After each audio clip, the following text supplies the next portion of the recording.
साथ संगत जी, आज की साखी सतगुरु नानक देव जी की है। जब ब्रह्मा विष्णु महेश सतगुरु नानक से मिलने आए तो सतगुरु नानक और उनके बीच क्या वचन हुए, आइए बड़े ही प्यार से आज का ये प्रसंग श्रवण करते हैं। एक दिन सुबह सुबह सतगुरु नानक पीपल के वृक्ष की छाया में बैठे हुए थे। सतगुरु नानक ने देखा कि आसपास कुछ पशु भूखे हैं, तो उन्होंने अपने कमला नाम के सेवक को खेतों में से चारा लाने के लिए कहा। तो सतगुरु की आज्ञा पाकर वो खेतों की तरफ चल पड़ा, जहाँ पर उसने बहुत मात्रा में घास को देखा। तो जब वो खेतों में चला गया तो ब्रह्मा, शिवजी और इंद्र देवता योगी का भेष धारण कर आ गए। उन्होंने भाई कमला को जब खेत की तरफ जाते देखा तो उसका नाम लेकर उसकी पुकार लगाई, तो वे उसके पास चला गया और उन्होंने एक कागज में विभूति डालकर भाई कमला को दी और वचन किया कि जाओ, इसको जाकर सतगुरु नानक जी को देना और वो इसे देखकर कुछ वचन कहेंगे, वो आकर हमें बता देना। अब जल्दी जाओ, देर ना करो। तो भाई कमला ने उनके चेहरे की तरफ नजर डाली तो वो हैरान हो गया। वो अंदर ही अंदर बहुत शोभा पा रहा था, क्योंकि जब उसने उनको देखा तो उसे लगा कि ये कोई साधारण मनुष्य नहीं लगते, ये तो कोई महापुरुष दिखाई पड़ते हैं। तो उनकी आज्ञा पाकर जब वो उस विभूति को सतगुरु नानक के पास लेकर जाने लगा, उसे विचार आया कि सतगुरु ने मुझे चारा लाने के लिए भेजा था, तो मैं ऐसे कैसे जा सकता हूँ। तो भाई कमला ने वचन किए कि मेरे गुरु ने मुझे चारा लाने के लिए कहा है, तो मैं ऐसे खाली हाथ उनके पास नहीं जा सकता। कृपया आप मुझे कुछ देर का समय दे, मैं अभी चारा इकट्ठा कर लेता हूँ और फिर आपका ये संदेश सतगुरु नानक को दे दूंगा। तो भाई कमला के ये वचन सुनकर इंद्र देवता ने थोड़े से घास को हाथ में लिया और उसे एक बड़े चारे की पोटली में परिवर्तित कर दिया और उसको भाई कमला के सिर पर रख दिया। तो ऐसा चमत्कार देख भाई कमला बहुत हैरान हुए और अंदर ही अंदर वो ये भी सोच रहे थे कि कोई साधारण मनुष्य नहीं है, क्योंकि इनके चेहरे को तेज इतना है जिसका पार नहीं पाया जा सकता। तो उनकी आज्ञा लेकर भाई कमला सतगुरु नानक के पास गया। तो जब सतगुरु नानक ने देखा यह तो बहुत जल्दी वापस आ गया है, तो उसे इतनी जल्दी वापस आता हुआ देख सतगुरु ने भाई कमला को कहा कि हे भाई कमला, तू इतनी जल्दी वापस कैसे आ गया? तू किसी के खेत से चारा चोरी कर तो नहीं लाया? अगर ऐसा कर लाया है तो ये चारा पशुओं को मत डालना और इसे वहीं रखाओ। जहाँ से लेकर आए हो। तो ये सुनकर भाई कमला ने कहा, नहीं सतगुरु, ये चारा चोरी का नहीं है। मुझे जैसे ये मिला है मैं वैसे ही आपके पास लेकर आया हूँ, और ये चारा मुझे कैसे मिला है वो मैं आपको बताता हूँ। भाई कमला ने कहा कि गुरुजी, जब मैं खेतों में चारा लेने गया था तो मुझे वहाँ पर 3 चमत्कारी योगी मिले, और उनके चेहरे का तेज भी इतना था कि मुझसे देखा नहीं जा रहा था। तो उन्होंने मुझे एक विभूति दी है और ये कहा है कि इसको श्री गुरु नानक देव जी को दे देना। तो मैंने उनको कहा कि मेरे गुरु का मुझे चारा लाने का हुक्म है, पहले मैं चारा इकट्ठा कर लेता हूँ, फिर मैं आपको दी हुई विभूति सतगुरु नानक को दे दूंगा। तो इतनी ही देर में उन्होंने चमत्कार से थोड़े से घास को एक बड़े चारे की पोटली में परिवर्तित कर दिया और मेरे सिर पर रख दिया और मुझे आपके पास भेज दिया। तो गुरुजी, ये वो विभूति है जो उन्होंने मुझे दी है। तो जब भाई कमला ने उस विभूति को खोला तो सतगुरु जान जाते हैं कि यह तो शंकर महादेव की विभूति है, और सतगुरु को यह संदेश प्राप्त हुआ कि कमला हमारा संदेश लेकर आया है। गुरुजी ने 3 बार ऐसा कहा। उसके बाद सतगुरु नानक ने भाई कमला को कहा कि हे भाई कमला, सिद्धरम नामक सिंह के घर जाओ, उसको हमारे पास लेकर आओ। तो सतगुरु नानक की आज्ञा पाकर भाई कमला उनके घर चले गए। साथ संगत जी, गुरु अंगद देव जी के बाद भाई सिद्धरम जी ही सतगुरु नानक की सेवा किया करते थे। सतगुरु नानक के सभी वस्त्र वही साफ करते थे और उनके चरण कमलों को धोकर दिल में बहुत खुश होते थे। और आप जी सतगुरु नानक की बहुत सेवा किया करते थे। तो जब भाई कमला ने आप जी को गुरु जी का संदेश दिया तो वे तुरंत सतगुरु के पास चले आए और सतगुरु भाई सिद्धरम को लेकर वहां चले गए जहां वो योगी सतगुरु का इंतजार कर रहे थे। तो जब सतगुरु वहां पर चले गए तो सतगुरु ने भाई सिद्धरम को एक तरफ बिठा दिया और सतगुरु उनसे मिलने चले गए।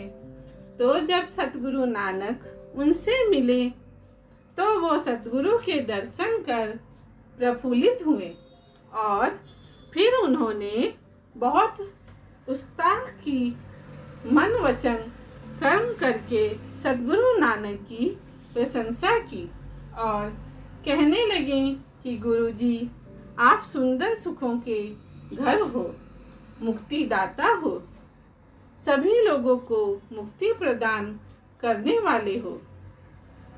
आप ही संसार को जन्म देने वाले, पालने वाले और नाश करता हो। आपकी सदा ही जय हो। आपने ही पहले 52 रूप शरीर धारण किया था। आपके जगत में हजारों नाम हैं, लेकिन आप फिर भी अनाम हो।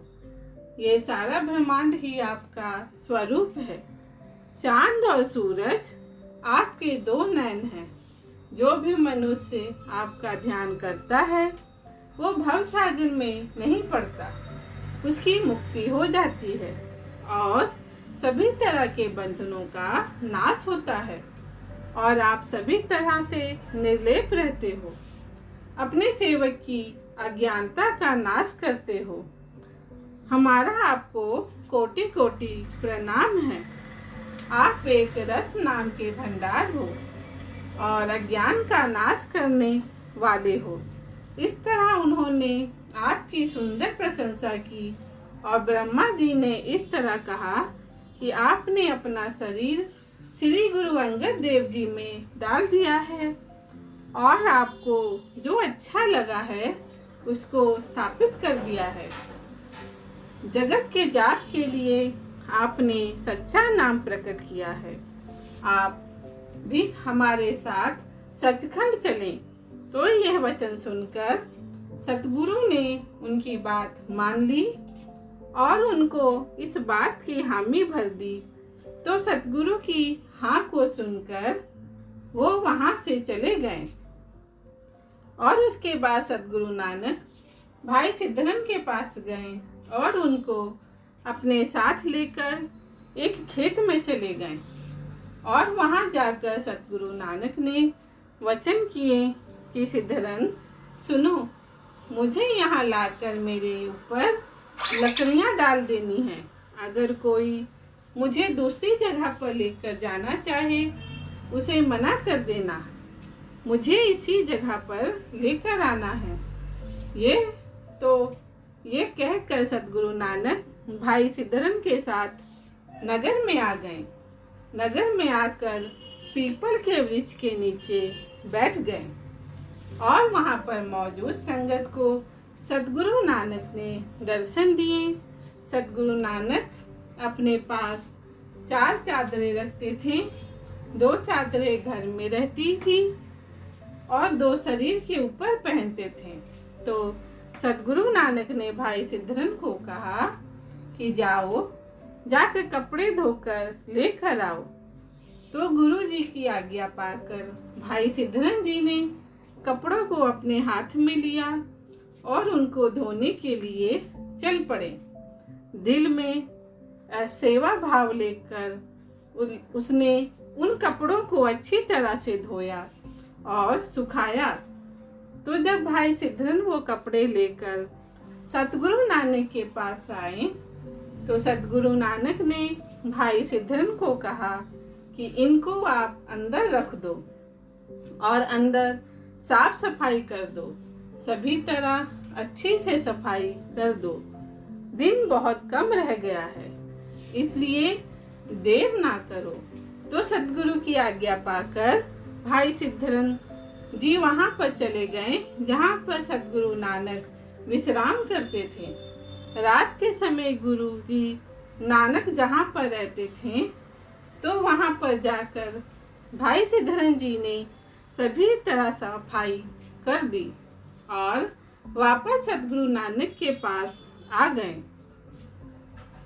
जहाँ पर सतगुरु नानक विराजमान थे तो भाई सिद्धरन ने हाथ जोड़कर सतगुरु को कहा कि हे कृपा निधान, मैंने वहाँ पर साफ सफाई कर दी है, आप चलकर देख लें। अगर कोई कमी रह गई हो तो मुझे बताएं, मैं उसको ठीक कर देता हूँ। तो ये सुनकर सतगुरु नानक खड़े हुए और सुंदर बनाई धर्मशाला को देखने चल पड़े और भाई सिद्धरन पर खुश होकर उनको आत्मज्ञान का आशीर्वाद दिया।